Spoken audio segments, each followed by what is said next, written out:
guys, it's Daniel here, and apologies again for the delayed video making. Again, it's been very busy the past few months, but I believe now I finally found some time to do some more reviews. So today I'm here to review a brand new spin-off series of the well-known main TV series that a lot of people are aware of and has kind of been losing a bit of good reputation recently. You know, there's always those TV franchises that have ended and yet still get spin-offs afterwards. But I'm still here to talk about this spin-off regardless. And that is the first season of the spin-off series to the horror sci-fi 80s show Stranger Things: Tales from 85.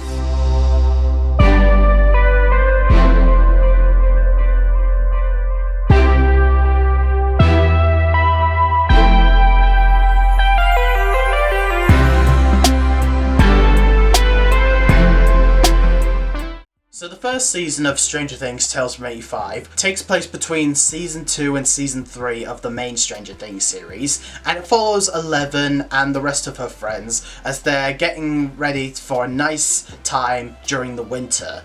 However, things start to become unravelled when these mysterious monsters come out of the ground and start taking people. But they're wondering, how is this possible? We closed the gate in Season 2, so how is this even possible? And with the help of a new friend named Nikki, they try to unravel this mystery, as we see that there is more to Hawkins than the Upside Down. Now, if I'm to be honest, I was kind of intrigued by an animated Stranger Things series. I think like an animated Stranger Things series is probably cool, but to take place between seasons 2 and 3 with a new character does kind of add a little bit of continuity issues to the franchise. But I was just going in expecting it to be a fun series. And if I'm to be honest, after the kind of controversial 5th and final season of Stranger Things, which I didn't hate, but I also don't think it's the strongest season of Stranger Things either, after the Duffer Brothers' writing decisions that season and their poor interview responses to plot holes and things that don't make sense in the series finale, and them just kind of saying, well, we don't know. Like, how could you not know? You wrote your own show.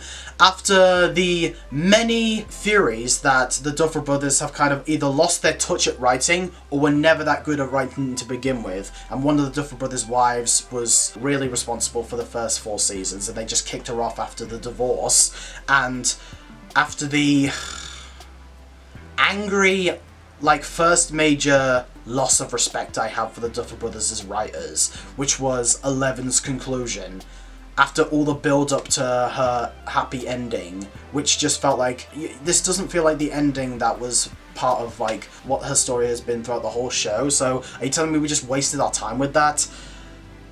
I've not only kind of lost a bit of respect for the Duffer Brothers as writers, I mean, I'm sure they're nice people, but they kind of lost their touch as writers. But also, I've kind of been having a little bit of, like, lack of loyalty in going back to this universe. I was kind of burnt out on Stranger Things. But I was still intrigued to see this Tales from 85 series, and after watching the first season, I have to say, I personally liked it. I mean, it's not great, but I personally liked it. But I know there's a lot of people who do not like this series, and trust me, I see the criticisms. I think that just for a fun show, I thought it was pretty fun. So what do I like from Tales of 85? Well, first off, the animation. There are a few qualities of the animation that rub me the wrong way, and I'll get to that later. But in my opinion, I love the animated design of Hawkins, making it kind of look like a more CGI version of like Across the Spider-Verse, or I think even like a TV show called Arcane, I believe it's called. I haven't seen it yet, but it does have similar styles to that, I believe. And I think that the way they designed Hawkins in 3D animation was pretty cool. Although sometimes I do wish it was more of a cartoon-looking animation instead of a 3D animation. And the colours I absolutely loved. I loved the neon colours of purple, green. The winter aesthetic was brilliantly well done. And the design of the monsters, while not unique, are definitely very intriguing to watch, even if they're not very scary in like this kind of animation. Now, one of the biggest things about this series that a lot of people are mixed about is their decision to recast a lot of the actors. And I have to say, this is where it can go up and down, and it is a bit hit or miss, because some of the actors are kind of unconvincing as these characters that we've known, but I do think other actors are really good at capturing these roles. I thought the actor for Lucas was okay, a bit over, like, energetic, a bit over the top, which was a little bit not like the Caleb McLaughlin Lucas from season 2, but I thought it was very good. I still thought it was okay. I thought Nancy's actress was really good and convincing, but the two standouts for me was the actor for Dustin and the actress for Max. I have to say the actress for Max definitely captures the same kind of sounding voice that Sadie Sink gave. She has a lot of sarcastic quips, a little bit of like the cold shoulder towards Lucas, but still caring for Lucas in this kind of way. And it's nice to see how Lucas and Max kind of evolved their relationship from season 2. And the actor for Dustin, oh my god, he does a almost perfect Gaten Matarazzo impersonation, because he sounds almost exactly like Gaten Matarazzo. Honestly, if you didn't tell me that they switched him out, I probably might not be able to tell the difference. I mean, there might be a couple tiny tweaks where you can tell that there is a difference, but for the most part, near perfect levels. I thought he captured that Dustin voice very, very well. As for the other actors, we'll get to that later. And also the characters are pretty good as well. I still like Eleven. I felt like, man, this is what really bothers me about watching season 5, is that back in like the early days of the franchise, she was just like how we always felt like she was. She was naive, she was quirky, yet she was still caring for others and getting adjusted to the area of what people go through and how kids hang out, and I really like that she's learning things along the way. What I really appreciate about Eleven's character from the early seasons, especially from her season 1, season 2, and even Tales of 85 Days, is that you can really tell that she represents a lot of those characters that are unfamiliar with a lot of things in the world and unfamiliar with some communication with the people of the world and getting adjusted to it and just seeing their responses to it. Almost like Eleven is like a representation of an autistic coded character. And as someone with Asperger's, I resonate with Eleven's character from her early age because I almost see a bit of myself in her. So I really like that this show manages to represent that kind of naive yet very cute quirkiness of young Eleven from the first 2 seasons of Stranger Things. And although there is a bit of continuity with this character that might be an issue, I personally really like the character of Nikki, the brand new character. She's cool, she's laid back, and she tries to give the right to, even though she's new to this gang. And honestly, just like with Robin in season 5, I felt like Nikki had a good friendship with Will. She really helps Will to really come out as his own character, and just seeing these two hang out together was really cool to watch. And there are also many funny moments that made me laugh, especially whenever Dustin was on screen. And even though Steve isn't very special this time around, and he's only in 1 episode, which is just baffling, the chemistry between him and Dustin is still there from season 2. And I thought that many moments of this season made me laugh. And I think what really made me kind of defend this season amongst other people is that I personally was very nostalgic of them going back to those season 1, season 2 vibes of the kids working together and hanging out while solving a supernatural event.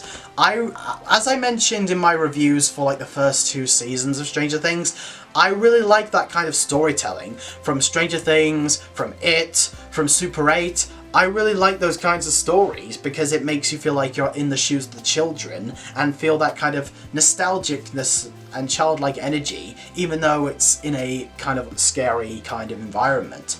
I really like that, and I'm glad that the show did still kind of stick to that. And even though I personally don't consider the show canon, I was still engaged in getting back to those kinds of old, reliving the memory kind of vibes. Okay, now let's talk about the things that I don't like about this series. And yes, there are things that I can't excuse it for, despite the fact that I actually enjoyed it. The biggest one I can't excuse it for is that, yes, there is some continuity issues with this series, because this takes place between seasons 2 and 3.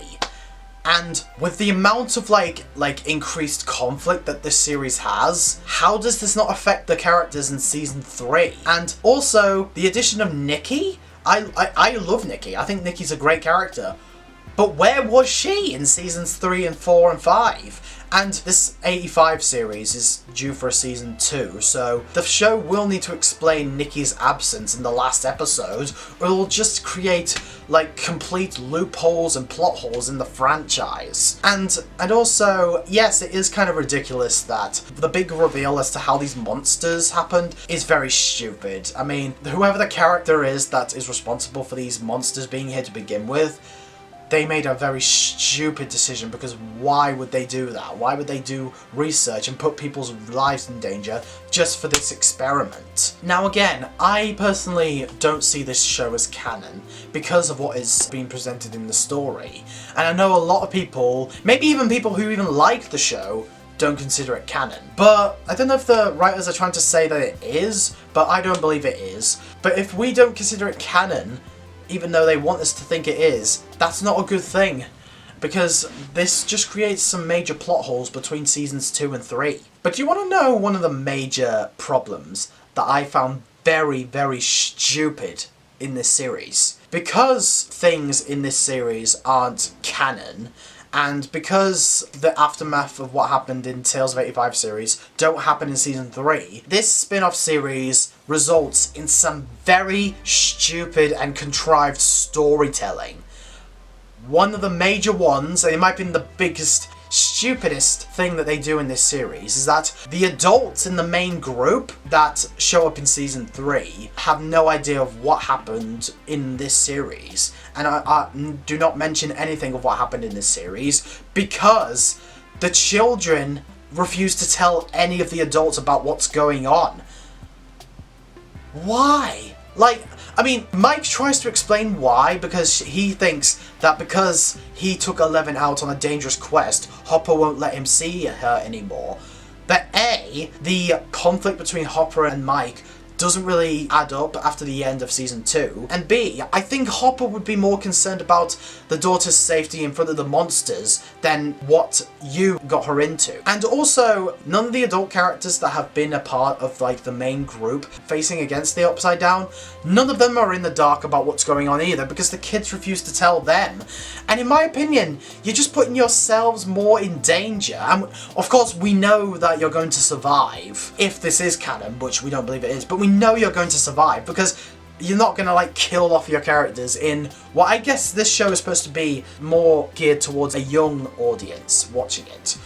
But you're still putting yourselves in danger by not telling the adult figures who are a part of your group and know what's going on about the situation. It's particularly stupid of Mike and Will to not at least tell their siblings, Nancy and Jonathan, because they are majorly involved in the conflict with the Upside Down as well, and Nancy would know that she needs to get one of her famous guns out at some point, so they have to stay close by. Also, not only does Hopper have less to do in this show and is not in the dark about what's going on, but remember Joyce Byers? Yeah, one of the top billed characters, in fact the most top billed character in Stranger Things, the one that is the mother who has been taken to the Upside Down, and you know, she plays a major part in it.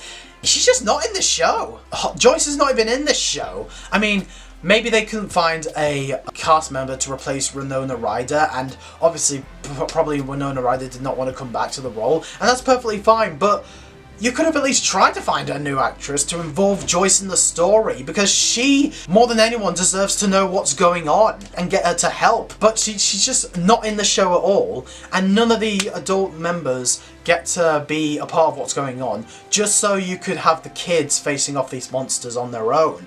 And for me, it feels completely out of character and out of line for these characters after all that they've been through throughout the show. And yes, I guess I'll address the elephant in the room. Some of the casting for the characters can be pretty distracting. Like, the actor for Mike isn't bad, but doesn't sound too much like a young Mike Wheeler. The Will actor, honestly, I kind of forgot that was Will, and it's the kind of a problem with some seasons of Stranger Things. I kind of forgot Will was there a lot of the time. The actor for Steve, I think he does a decent job, and come think of it, the actor for Steve is from Supergirl, which I was like, oh yeah, I've seen that actor before, and he's okay, but not perfect. In my opinion, what really doesn't justify the voice acting, and is no excuse, is when it comes to the adult actors. Because recasting the kids, I can understand, because you want to make them sound younger. But recasting the adults, honestly, you can tell there is a difference. In my opinion, the biggest case is the Hopper actor. Whoever is the voice of Hopper just sounds like another everyday chief of police from any other cartoon show. The actor for Hopper this show does not sound anything like David Harbour, and it just comes off as very distracting. And also, Hopper's character is completely underused because he doesn't know what's going on. But also, the fact that the whole show, he is a very grumpy and just bitter person towards Mike, and even kind of threatening Mike if anything happens to Eleven. That's not his character, man. Like, Hopper in season 2 is concerned about Eleven's safety, but knows that she needs to see Mike because Mike hasn't seen her for a year. And even in season 3, that season takes place like over half a year after the events of season 2, and he was also going through a bit of a rocky spot in that point, so it makes sense. And also Mike was acting like a smug douche towards Hopper in a few scenes. But here, Mike is just being completely reasonable, he's being polite, and Hopper just acts like bitter towards him. Like, that's not his character, man. Like, I don't know what the writers were thinking with that. And I guess some of the conflicts wasn't very interesting, and the conflicts with the monsters aren't as intense as they could have been, and I just, I wasn't too engaged because I was aware that everything was going to be fine, because we're seeing what the characters are like after this show. And also, going back to the contrived storytelling, the upper advantage that these kids have to defeat the monsters are way too unrealistic for Stranger Things standards. Particularly Nikki's arsenal of weapons that she creates. Don't get me wrong, the weapons are fantastic, they help out a lot, and they're really cool looking, and it shows how intelligent Nick as a character. But they're also very overpowered, and are so easily able to take down the monsters, that it just is so bizarre of how unrealistic it is. And I know it's a cartoon, but it's also part of the Stranger Things lore, so having this happen is like, it's a bit too unrealistic for Stranger Things standards. I could buy that there are monsters in, like, the town of Hawkins more than these weapons being so overpowered. And I guess some of the supporting characters and some of the new characters aren't very interesting. Like, I honestly wasn't too fussed about the Dan character, which, hey, you're using my name and you're using Dan's reviews names, which I know Dan's reviews hates this series. Like, wow, he's really not in a good mood with this series. And also, some of the designs for the characters are a little bit nightmare fuel, a little bit. Oof, wow. The look of Max is particularly nightmare fuel. And if I'm to be honest, despite the fact that I love Eleven's character this show, and I do like her character still, I still don't buy the voice actress as a young Millie Bobby Brown. I'm sorry. Definitely captured a lot of enthusiasm with Eleven's character well, but it just didn't come true to me. And also, if you close your eyes and just hear Eleven's voice in the show, you honestly forgot that she's supposed to be playing a young Eleven. She could have just sounded like anybody. But overall, guys, despite those problems, I personally enjoyed Stranger Things Tales from 85, and it's shocking that this fall we're already getting a season 2, so we're going to have to see how it goes. But I thought the characters were okay, I liked the colours, I liked the vibes, I thought it was a pretty good watch. So overall, I'm going to give Tales from 85 Season 1 a 3 3/4 star out of 5. It's definitely enjoyable. And, you don't really have to watch it, but if you just want to watch it for fun and not consider it canon, which I believe it's not canon, then, go ahead. But anyway, guys, what do you think of Tales from 85? Do you love it? Do you hate it? And what spin-off series do you consider not canon to a main show, but you just watch it just for the fun of it? Let me know in the comment section below. Oh man, I need to close this review down. I'm getting another sore throat. I haven't eaten all day, so I gotta go and do that. So anyway guys, I hope to get more videos done, and I'm Daniel reviewing movies, TV shows, and doing videos. I'm still not too fond of how they handled you. They kind of disrespected your legacy. Till then, peace out, man.